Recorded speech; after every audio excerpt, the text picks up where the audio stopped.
اگر تھکے بیٹھے ہو کر ایک مولوی جانتا ہے وہ جانتا ہے دوسرا آگے جان پھاڑ لیتا ہے. نہ تو میرا پروگرام میں نام ہے، میں صرف 2-4 منٹ کے لیے آپ کو ایک دعوت دینے کے لیے بیٹھا ہوں، 1-2 باتیں کروں گا پھر آپ کو ایک دعوت دیتا ہوں. اور جب قاری صاحب نے مستقل دعوت دی تو پھر انشاءاللہ عزیز آپ کے ساتھ گفتگو ہوگی. الحمدللہ وحدہ ونصر عبدہ وحزم الاحزاب بعدہ والصلاة والسلام على من لا نبی بعدہ ولا نبوة بعدہ ولا رسالة بعدہ ولا رسول بعدہ ولا معصوم بعدہ. اعوذ باللہ من الشیطان الرجیم، بسم اللہ الرحمن الرحیم. ولما جاء موسى لميقاتنا وكلمه ربه قال رب أرني أنظر إليك قال لن تراني ولكن انظر إلى الجبل فإن استقر مكانه فسوف تراني. وقال رسول الله صلى الله عليه وسلم اللهم اجعله هاديا اللهم اجعله عالية هاديا مهديا واهد به او كما قال النبي صلی اللہ علیہ وسلم. ایک مرتبہ آواز بلند درود کا پاک پڑھ لیجیے. اللہم صلی علی محمد وعلی آل محمد کما صلیت علی ابراہیم وعلی آل ابراہیم انک حمید مجید. اللہم بارک علی محمد وعلی آل محمد کما بارکت علی ابراہیم وعلی آل ابراہیم انک حمید مجید. نہایت ہی واجب الاحترام، قابل احترام دوستوں، بزرگوں، ساتھیوں، آپ باذوق لوگ ہو اور اپنے اکابرین کے محبین لوگ ہو.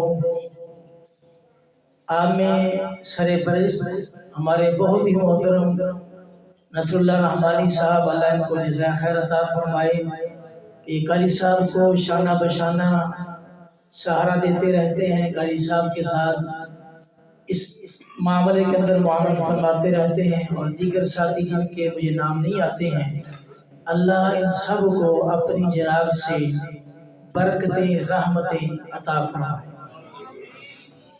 اور جن لوگوں نے بھی اس میں حصہ ڈالا ہے اس بیٹھنے میں کہ لوگ آئیں گے، ذکر مصطفیٰ سنیں گے اور ذکر مصطفیٰ سنائیں گے، جس نے بھی کوشش سے مالی تعاون سے حصہ ڈالا ہے، اللہ سب کو برکتوں سے نوازے.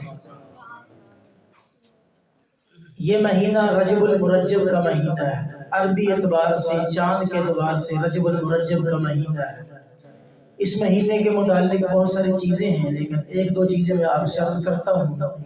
اس رجب کے مہینے کے اندر 13 رجب المرجب کو شیر خدا حیدر اقرار داماد مصطفیٰ صلی اللہ علیہ وسلم حضرت علی رضی اللہ تعالیٰ عنہ کی ولادت باسعادت ہے. اور اسی مہینہ کے اندر 22 رجب المرجب کو سیدنا امیر معاویہ رضی اللہ تعالیٰ عنہ کی وفات ہے. اور اسی مہینے کے اندر ایک قول کے مطابق، میں یہ متعین نہیں کرتا ہوں کہ شب معراج رجب کے مہینے کے اندر ہے، ایک قول کے مطابق رجب کے مہینے کے اندر رسول اکرم صلی اللہ علیہ وسلم کو معراج ہوئی. میرا برخوردار بات کر رہا تھا موسیٰ علیہ السلام کی، اور میں نے بھی اسی کے متعلق 2 آیات آپ کے سامنے تلاوت کی ہیں. موسیٰ علیہ السلام نے اللہ سے عرض کیا، یا باری تعالیٰ میں تیرا کلیم ہوں، تیرے سے ہم کلام ہوتا ہوں، تیرے سے محض گفتگو ہوتا ہوں، میں تیرے سے باتیں کرتا ہوں. یا اللہ باتیں تو کرتا ہوں لیکن میں نے تجھے دیکھا نہیں ہے، تو کیسا ہے، تیری حیت کیا ہے، تو کس انداز کا ہے. یا اللہ میں نے تجھے دیکھا نہیں ہے، تو میرے دل کے اندر یہ جذبہ، یہ بلبلہ، یہ خواہش پیدا ہوئی ہے کہ میں جس رب کے ساتھ ہم کلام ہوتا ہوں اس کو دیکھوں بھی تو صحیح. اللہ نے فرمایا کہ موسیٰ تو مجھے دیکھ نہیں سکتا ہے، موسیٰ مجھے دیکھ نہیں سکتا ہے، میری حیت، میرا جو معاملہ ہے، میرا جو نور ہے وہ اس انداز کا ہے کہ اس کو برداشت نہیں کر سکے گا. تو اللہ رب العزت کی ذات سے موسیٰ علیہ السلام نے کہا، یا اللہ میں دیکھنا چاہتا ہوں. اللہ نے کہا اے موسیٰ اگر تو مجھے دیکھنا چاہتا ہے تو پھر اس پہاڑ کی طرف دیکھ۔ موسیٰ علیہ السلام نے پہاڑ کی طرف دیکھا تو اللہ کے نور کی تجلی جہاں پڑی۔ اب موسیٰ علیہ السلام پہاڑ کی طرف دیکھنے کے لیے جا رہے ہیں تو اللہ نے حکم دیا فَاخْلَعْ عَلَيْهِ إِنَّكَ بِالْوَادِ الْمُقَدَّسِ طُوَىٰ۔ موسیٰ دیکھنے آ رہا ہے، لہذا یہ وادی مقدس ہے، پاکیزہ جگہ ہے، یہاں جوتے اتار کے آنا، جوتے اتار کے آنا۔ تو موسیٰ علیہ السلام نے جب اللہ کی ذات کے اس جلوے کو، اس نور کو دیکھا، فَخَرَّ مُوسَىٰ صَعِقًا، تو موسیٰ علیہ السلام بے ہوش گر پڑے۔ اب اس کے مقابلے میں رسول اکرم صلی اللہ علیہ وسلم ہے۔ آپ علیہ السلام حضرت ام ہانی کے گھر میں تشریف فرما ہے۔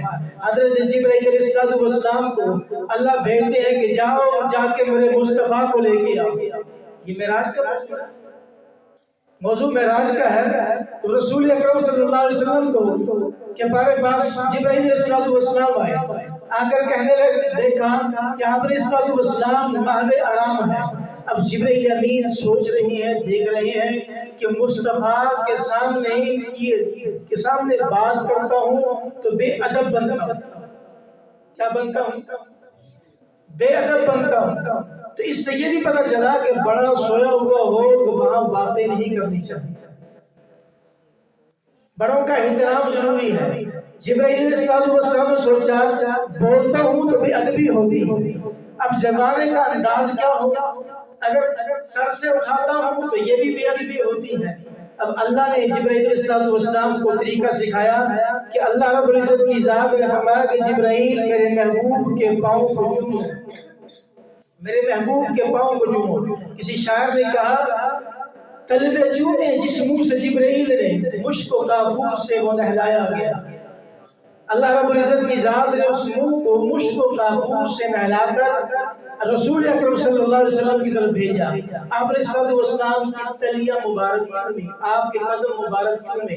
تو جب اللہ کے نبی علیہ السلام کے قدم چومے تو اللہ کے نبی علیہ السلام کو جا گئی، دیکھا تو جبرائیل علیہ السلام ہے، لیا، لے کر چلے گئے۔ اب راستے میں جبرائیل علیہ السلام کہتے ہیں کہ مصطفیٰ اللہ کے محبوب محمد رسول اللہ، اس سے آگے میری پرواز نہیں ہے۔ پتہ یہ چلا کہ جو نوریوں کا سردار ہے وہ خاکیوں کے سردار سے پیچھے رہے۔ جہاں پر خاکی کی پرواز ہے وہاں نوری بھی پرواز نہیں کر سکتے ہیں۔ تو رسول اکرم صلی اللہ علیہ وسلم کو لیا، سدرۃ المنتہا تک پہنچایا۔ آگے کہنے لگے کہ اگر میں ذرا بھی آگے بڑھا تو اللہ کے نور کی تجلیات سے میرے پر جل جائیں گے۔ وہاں چھوڑ دیا، مصطفیٰ آگے بڑھے، اللہ کے پاس گئے۔ جب اللہ کے قریب ہوئے، اتنے قریب ہوئے فَقَابَ قَوْسَيْنِ أَوْ أَدْنَىٰ کہ اللہ کے جیسے کمان تیر کمان ہوتا ہے، اتنے فاصلے سے اللہ کے قریب ہو کر بیٹھے۔ ادھر موسیٰ علیہ السلام کو اللہ نے فرمایا موسیٰ وادی مقدس میں آ رہا ہے، فَاخْلَعْ عَلَيْكَ إِنَّكَ بِالْوَادِ الْمُقَدَّسِ طُوَىٰ، پاکیزہ جگہ میں جوتے اتار کے آ۔ ادھر رسول اکرم صلی اللہ علیہ وسلم عرش معلیٰ پر ہے، اللہ نے حضور علیہ السلام کے جوتے مبارک نہیں کروائے۔ تو یہ آپ علیہ السلام کے معراج ہوئی۔ آپ علیہ السلام عرشوں پر تشریف لے گئے۔ آپ علیہ السلام کو ایک مرتبہ اور مقام ملا، میری اور آپ کی نسبت رسول اکرم صلی اللہ علیہ وسلم کے ساتھ۔ اور ہمیں جب اللہ کے نبی علیہ السلام وہاں تشریف لے گئے تو اللہ رب العزت کی ذات نے، اللہ کے نبی گئے ہیں تو یہ تحفہ لے کر گئے، بات لمبی ہو جائے گی۔ اللہ کے نبی علیہ السلام وہاں سے آئے ہیں تو اللہ سے ایک تحفہ دے کر بھیجا ہے جس کو نماز کہتے ہیں۔ ہماری جو عبادت ہے، ہماری جو نماز ہے وہ آسمانی ہے، آسمانوں سے آئی ہوئی ہے۔ یہ تحفے کے طور پر رسول اکرم صلی اللہ علیہ وسلم کو دی تھی، اور ہمارے لیے یہ تحفہ اللہ کے نبی علیہ السلام لے کر آئے ہیں۔ اب اس تحفے کو قبول کرنے کے لیے کون کون تیار ہے؟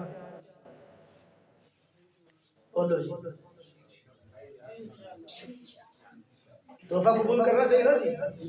دوست تحفہ دے تو اس کو قبول کرنا چاہیے یا انکار کرنا چاہیے؟ قبول کرنا چاہیے۔ تو یہ سارے کہتے ہیں ہم تحفہ قبول کریں۔ اگر ان میں سے ایک بھی نمازی بن گیا تو قاری انیس الرحمن عابد صاحب اور حاجی نصر اللہ صاحب رحمانی، اللہ ان کے لیے جنت کے فیصلے فرما دے۔ تو سارے نیت کرتے ہیں کہ بات پڑھیں۔ تو آپ علیہ السلام معراج سے یہ نماز کا تحفہ لے کر آئے ہیں۔ اللہ نے ہمیں تحفے کا فرق دی ہے، نماز 5 پڑھنی ہے اور ثواب کتنے کا مل رہا ہے؟ کتنے کا؟ 50 کا۔ واہ بھائی کمال، پڑھی 5 جانے تو نماز ثواب 50 کا۔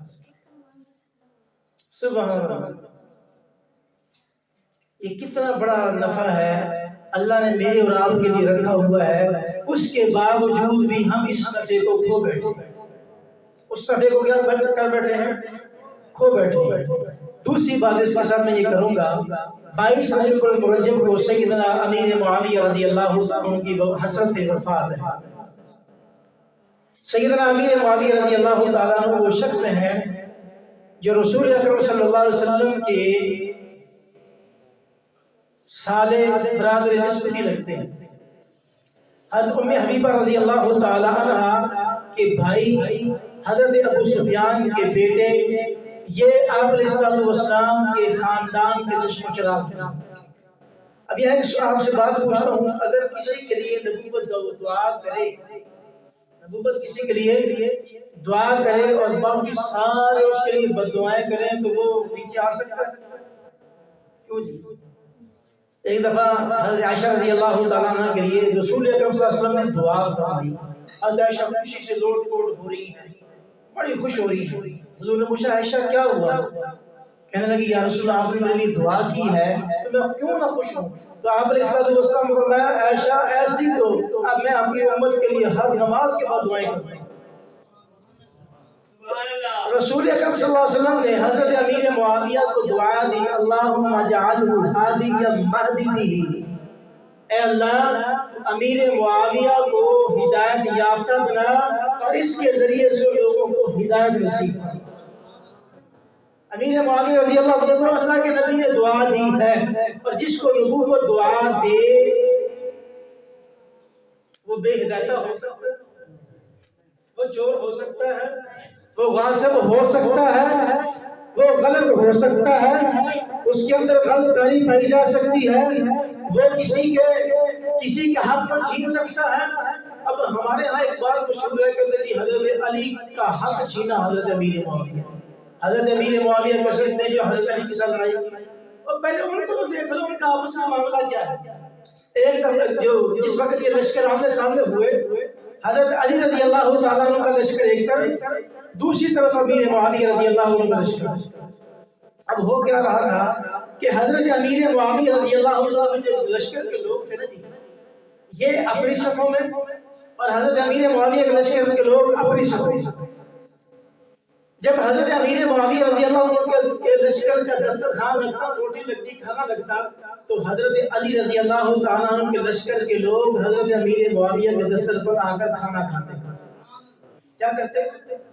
کون؟ حضرت امیر معاویہ کے لوگ نہیں، حضرت علی کے لوگ حضرت امیر معاویہ کے دسترخوان پر کھانا کھاتے۔ کیا کرتے؟ دشمنوں کے پاس جا کے کھانا کھایا جاتا ہے۔ کیوں جی؟ دشمنوں کے پاس جا کے کھانا کھایا جاتا ہے۔ حضرت امیر معاویہ کے دسترخوان پر آگے کھانا کھاتے۔ جب نماز کھڑی ہوتی حضرت علی مرتضیٰ کی، تو حضرت امیر معاویہ کے جو لوگ تھے، مجاہد تھے، سپاہی تھے، جو صحابہ ان کے ساتھ تھے، وہ نماز جا کے پڑھتے حضرت علی کے پیچھے۔ کس کے پیچھے؟ حضرت علی کے پیچھے۔ تو دشمنوں کے پیچھے جا کے نماز پڑھی جاتی ہے، اور اسی مولویوں اور ساڑھے پیچھے آ کے کوئی نماز نہیں پڑھتا۔ کہتے ایسے مولوی نے پیچھے نماز نہیں پڑھی، ساڑھے اس مولوی نے پڑھتی نہیں، ایسے ہوتا نہیں ہوتا۔ تو حضرت امیر معاویہ کے جو لوگ حضرت علی کے پیچھے نماز پڑھتے ہیں، کسی نے پوچھا کہ یار تمہاری سمجھ نہیں آتی، ایسے تم مقابلے میں کھڑے ہو، وہ لوگ آ کے حضرت علی کے پیچھے نماز پڑھتے ہیں، تم روٹیاں جا کے کھاتے ہو حضرت امیر معاویہ کے دسترخوان پر، اس کی ہمیں سمجھ نہیں آتی ہے۔ وہ کہنے لگے نماز تو مزیدار اور افضل حضرت علی کے پیچھے ہے، کھانا حضرت امیر معاویہ کا زیادہ مزیدار۔ آپس میں محبت تھی۔ اسی دوران فائدہ اٹھایا تاہم اس نے خط لکھا کہ اگر آپ کہیں تو میں آپ کے ساتھ حضرت علی پر حملہ کر دوں۔ حضرت امیر معاویہ کو خط لکھا. حضرت امیر معاویہ نے بغیر تمہید کے، بغیر اس کو عنوان باندھنے کے لکھا، اے کیسر کتے، اے روم کے کتے، اگر تم نے میرے بھائی علی کی طرف میری آنکھ اٹھا کے دیکھا تو سب سے پہلے امیر معاویہ حضرت علی کے لشکر کا سپہ سالار بن کر تیرے مقابلے کے لیے کھڑا ہوگا.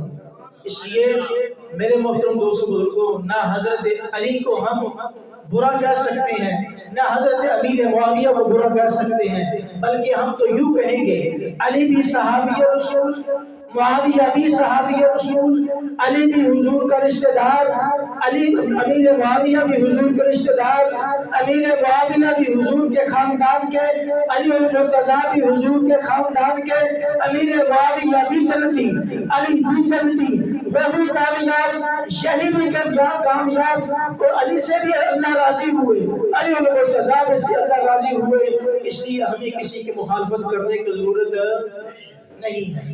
اب میرا اعلان یہ ہے، جس طرح یہ آپ کی بڑی خوبصورت بزم سجی ہوئی ہے، یہ خوبصورت پروگرام سجا ہوا ہے، جب چند لوگ بیٹھتے ہیں تو اس کے اندر اللہ اللہ کے رسول کی بات ہوتی ہے تو دلوں کو سکون ملتا ہے. تو اسی سلسلے کی کڑی حضرت قاری انیس الرحمن صاحب دامت برکاتہم العالیہ ہمارے بڑے محسن ہیں ماشاءاللہ. باقی ہمارے جتنے مولانا کرام ہیں اللہ سب کو جزائے خیر عطا فرمائے، ہمارے سر کے تاج ہیں، چاہے وہ حافظ قرآن ہے، چاہے وہ عالم دین ہے، ہمارے لیے سب معتبر ہیں. اللہ سب کو عزتوں سے نوازے اور سب کو کامیابیوں سے نوازے. ہم نے بھی اس سلسلے کی کڑی ایک پروگرام رکھا ہے محفل ذکر مصطفیٰ کے عنوان سے. سالانہ ہمارا پروگرام ہوتا ہے الخیر آئس فیکٹری ہے اسے روڈ کے اوپر دودھ والا کارخانہ، اس کے اندر یہ پروگرام ہے جس میں ہمارے بہت ہی محسن اور بہت ہی عظیم انسان، دنیا لیول پہ ایک چمکتا ہوا نام، بزرگی لیول میں اور ولایت کے اعتبار سے ایک پھیلا ہوا نام حضرت مولانا مفتی محمد حسن صاحب دامت برکاتہم العالیہ. جن لوگوں نے ان کو دیکھا ہے یا جن کی ان سے ملاقات ہوئی وہ جانتے ہیں وہ کس ولایت کے مالک ہیں اور کس بزرگی کے مالک ہیں، اللہ نے ان کو کیسے نوازا ہے. اور ان کے ساتھ ساتھ تشریف لا رہے ہیں مفتی رضوان عزیز صاحب دامت برکاتہم العالیہ. وہ ہمارے حضرت قاری انیس الرحمن صاحب کے بڑے فیورٹ خطیب ہیں. حضرت قاری صاحب ان کو بڑا پسند فرماتے ہیں اور اپنے عنوان کے مطابق ایسی گفتگو کرتے ہیں کہ آپ سوچیں گے کہ یہ بندہ الفاظ کہاں سے لے کے آ رہا ہے. اور تیسرے ان کے ساتھ تشریف لا رہے ہیں ملک کے نامور نام خان حافظ منیر احمد خان صاحب کراچی سے. ایک بہت بڑی ابھرتی آواز ہے اور ابھرتا نام ہے اور خوبصورت آواز کے مالک ہیں، وہ بھی تشریف لا رہی ہیں. اور ان کے ساتھ مفتی زبیر الحسن صاحب دامت برکاتہم العالیہ لاہور سے تشریف لا رہے ہیں. اسی طرح پروفیسر سید معاذ علی شاہ کاظمی، یہ ایک نقابت کے شہنشاہ نقابت ہیں، جیسے قاضی مطیع اللہ صاحب نقابت کرتے ہیں، ان کا اپنا انداز ہے، پروفیسر ہے تو یہ بھی بہت اچھے انداز کے اندر نقابت کرتے ہیں. تو آپ لوگوں کو میں خصوصی طور پر قاری صاحب سے اجازت لے کر دعوت دینے کے لیے آیا. اب مجھے بتائیں کہ ہماری دعوت کو قبول کون کون کرتا ہے؟ کہتا جی میں وہاں موجود ہوں انشاءاللہ. کتنے بندے ہوں گے قاری صاحب؟ نہیں کتنے ہوں گے بندے، کتنے ہوں گے؟ 100 تقریب. اچھا یہ تو آپ نے نیت کر لی. اب قاری صاحب کے نزدیک آ گئے. اب آپ سے درخواست یہ ہے کہ چنگا مال کلے کلے ہی کہیں نہ نال براہوں شریک کر دینا. ٹھیک ہے جی، مولوی نہ بنو حلوے والے. مولوی کہتا میرے پاس کوئی نہ آئے. آپ میں سے یہ کون کون نیت کرتا ہے کہ میں انشاءاللہ اپنے ساتھ 10 بندوں کو تیار کر کے لاؤں؟ اس کا ہمت کریں، حوصلہ کریں. آپ نے دین صاحب ذمہ 100 بندہ لگ گیا، 10 بندے نہیں. اور یہ آپ لوگ بعد میں نہ جی وہ سوچیں گے دیکھیں گے کہ یار ہم اس بابرکت محفل سے محروم ہو گئے، اس لیے ہاتھ کھڑا کر کے بتاؤ گے جن سے 10 بندے لے کے آؤں. ٹھیک ہے، اللہ مجھے آپ کو عمل کی توفیق نصیب فرمائے. باقی قاری صاحب کے حوالے میں اللہ کو جزائے